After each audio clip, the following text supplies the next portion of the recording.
먼저 점검을 해봤고요. 이어서 전문가와 함께 놓치지 말아야 할 특징들 살펴보도록 하겠습니다. 레몬리서치 김민수 대표 모셨습니다. 어서 오세요.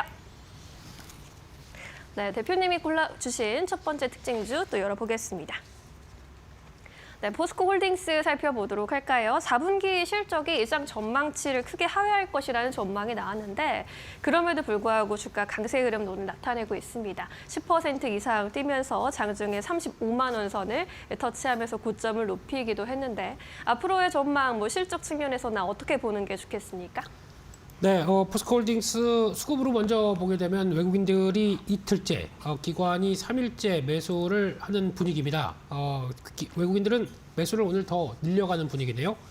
그런 관점 쪽에서 포스코홀딩스는 일단 주가는 강하게 반등을 하는데 기대감은 실적과 관련된 여러 가지 징후들은 별로 안 좋습니다. 그런 쪽에서 환율이 일단 뛴다. 지금 다시 1,470원대로 들어서기 시작하죠. 원화 약세는 지금같이 철광석을 수입해다가 그걸 가지고 가공해서 만드는 철강제를 만드는 입장으로 봤을 때는 환율이 올라갔을 때 원가를 올리는 요인이 나오다 보니까 별로 안 좋은 뉴스죠. 게다가 또 미국이나 중국 모두 다 제조업 쪽은 경기가 별로 안 좋습니다. 경기 침체 기조가 아직까지 이어지고 있다라는 쪽들인데 게다가 이제 보호무역주의가 또 심화되는 모습들이죠. 그렇기 때문에 관세에 따른 여파 그대로 또 직격탄을 맞는데 혹시나 이게 또 15일이죠. 15일 날 가게 되면 미국에서 관세 위법 관련된 뉴스가 나오게 되면 그에 따른 수혜를 받을 수 있지 않을까라는 기대감도 살짝 이어지긴 하겠지만 지금 전반적으로 말씀드리게 되면 삼중고의 흐름에서 작년에 상당히 좀 부진했었고 그런 가운데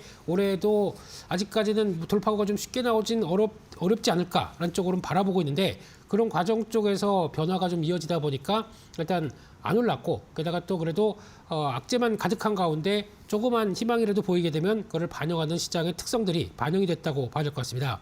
그런 쪽에서 일단 작년 4분기 실적에 대한 동향들은 여전히 안 좋습니다. 지금 인프라 쪽으로 보게 되면은 포스코 ENC죠. 자회사 쪽에서 갖고 있던 어떤 신안산선 관련된 비용에 반영이 될 것이다. 특히 공사가 중단되고 게다가 또 사망사고가 발생하다 보니까 관련된 악재가 약 한 2천억 정도 일회성 비용으로 반영이 되면서 적자가 나올 가능성이 높다라는 쪽들이 포스코홀딩스 입장 쪽에서는 부담이라고 봐야겠죠. 또 하나 2차전지 쪽도 지금 분위기가 그렇게 썩 좋지 못한 가운데 소재 쪽의 주요 회사 포스코 퓨처엠이죠. 이쪽이 판매량이 부진하고 게다가 또 가동률도 떨어지다 보니까 적자 전환될 것이다 라는 쪽에 대한 부담까지 생각하게 되면 실적을 기대할 거는 별로 없다고 보여집니다. 네. 그런 가운데 이 부진한 실적이 그래도 앞으로 개선의 가능성이 높겠다라고 하게 되면 주가는 또 반영을 할 가능성이 높다고 봐야 될 것 같고요. 아직 발표는 안 됐지만 그런 개연성들이 높다는 쪽과 함께 시총 상위주가 이제 순환매로 돌아가기 시작하면서 반도체만 시장이 보지 않는다라는 쪽에서 지금 보여지고 있는 현대차의 또 놀라운 변화가 이끌어지는 과정들을 봤을 때 일단 기대감은 또 늘어갈 수가 있겠다고 보여지고 있고 일단 중국 구조조정에 대한 기대감이 또 커지고 있죠. 중국도 이제 산업별로 어떤 공급이 너무 과대해지다 보니까 이를 정부 주도하에 구조조정을 펼치기 시작하면서 관련된 산업에 이어지는 가격들, 그러니까 제품 가격들도 일단 구조조정을 통해서 어느 정도 올라갈 수 있지 않느냐라는 쪽에 대한 기대감이 남아있는 상황 쪽에서 국내 쪽에서도 지원책이 좀 나오기 시작했죠. 작년 말에 K스틸법이라고 해서 관련된 쪽의 구조조정과 또 산업 육성에 대한 얘기가 나오기 시작하다 보니까 그에 따라서 철강사들은 고부가가치 제품과 그리고 또 저탄소 제품 쪽으로 전환할 것이다 라는 쪽에 대한 기대감들이 나오다 보니까 이런 모든 것들이 주가의 하나의 또 기폭제로 작용했다라고 볼 수 있는 상황들이고요. 네.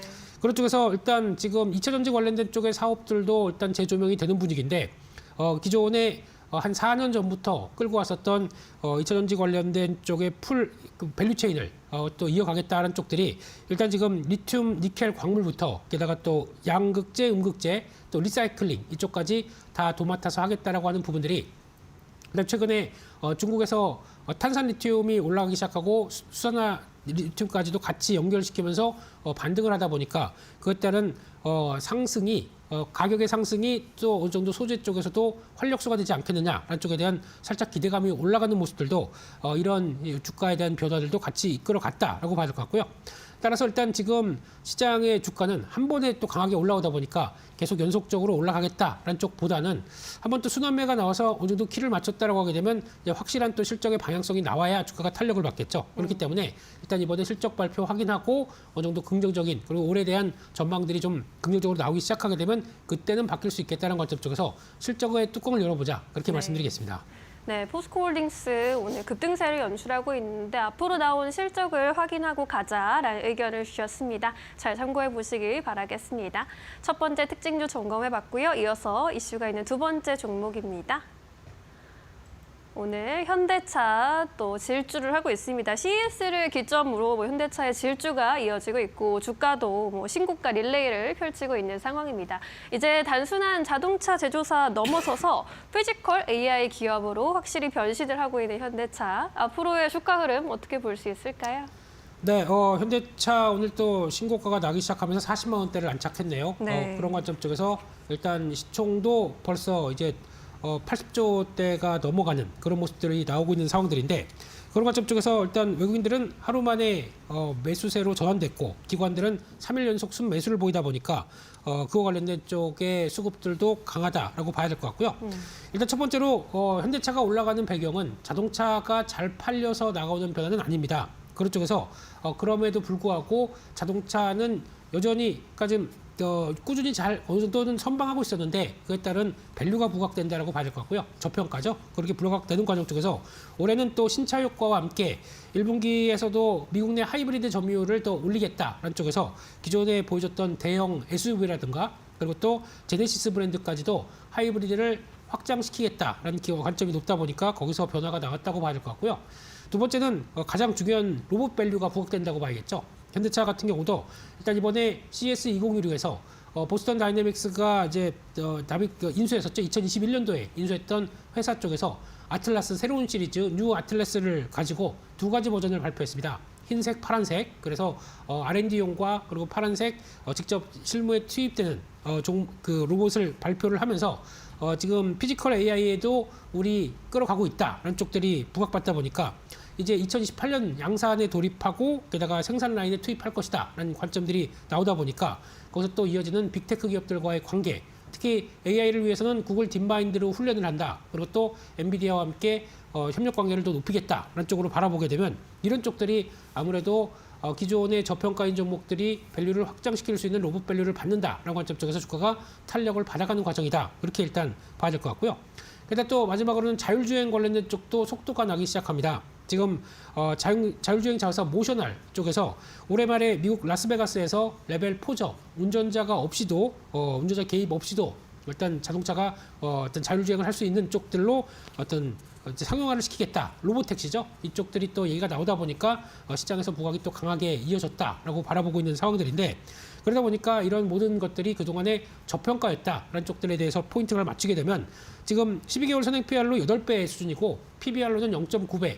예전보다 많이 올라왔습니다. 그러다 보니까 일단은 한 배까지는 가야 되는 거 아니냐라고 하게 되면 지금 약 한 43만 원, 한 45만 원 사이 정도가 일단 1차 목표가 아닐까 생각되고 있고요. 네. 그런 정도까지의 주가 탄력들을 좀 그대로 이어가는지 또 확인해야 될 걸로 보여지고 있습니다.